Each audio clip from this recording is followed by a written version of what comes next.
Here is your emotional and engaging long story with a strong hook, 2 chapters, smooth flow, and no headings. From the moment Peter Rabbit stepped out of his burrow that morning, he had no idea that the worst trouble of his young rabbit life was waiting for him.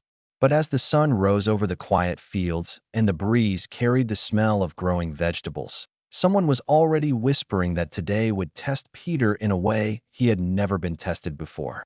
And soon, he would need every ounce of courage to wiggle, think, and worm his way out of a problem that could change everything.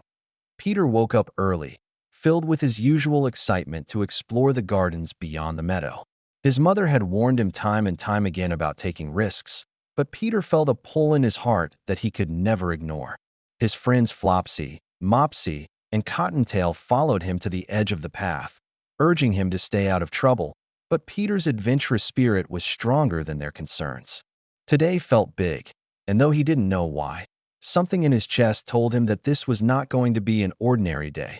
Peter hopped through the tall dandelions, enjoying the warmth of the early sunlight. The shimmering dew on the leaves looked like tiny jewels, and the butterflies danced around his whiskers. It was a perfect morning, full of promise and possibility. As he moved deeper into the fields, he found a row of fat, juicy cabbage heads, so perfectly grown that Peter's mouth watered instantly. But the moment he leaned forward to nibble his first bite, something strange began to happen. The ground trembled slightly, and a soft rumbling hiss came from beneath the soil. Peter froze. The earth beneath him shifted, and suddenly a giant, slimy creature burst out of the dirt. It was a worm. No, not just a worm, but the biggest, thickest, angriest worm Peter had ever seen in his life. Its enormous dark eyes blinked in annoyance, and it let out a screech that rattled Peter's ears. Before Peter could sprint away, the worm snatched him in two of its slimy segments and pulled him underground. Peter tumbled through the dark tunnels, panicking and struggling to break free. Every second, he feared this might be the end. But to his surprise, instead of being eaten, he was thrown into a large chamber lit by glowing fungus. A whole colony of worms gathered around him, glaring with fury. It turned out that these worms were tired of rabbits eating the vegetables they worked so hard to nurture. The giant worm, apparently their leader, said that today Peter would face consequences. If he truly cared about the fields, he would have to prove it. Peter's heart raced. He had never faced a challenge like this. Not a fox, not Mr. McGregor, not anything. He tried to explain that he never knew worms were doing the hard work of enriching the soil. He never realized someone else was protecting the gardens.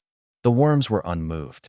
If Peter wanted to go home, he would have to help restore a large section of their ruined tunnels before sunset. If he failed, he would remain underground forever. Peter felt fear shaking his small body, but deep down, he also knew the truth. If he was ever going to grow, he had to take responsibility. He took a deep breath and agreed.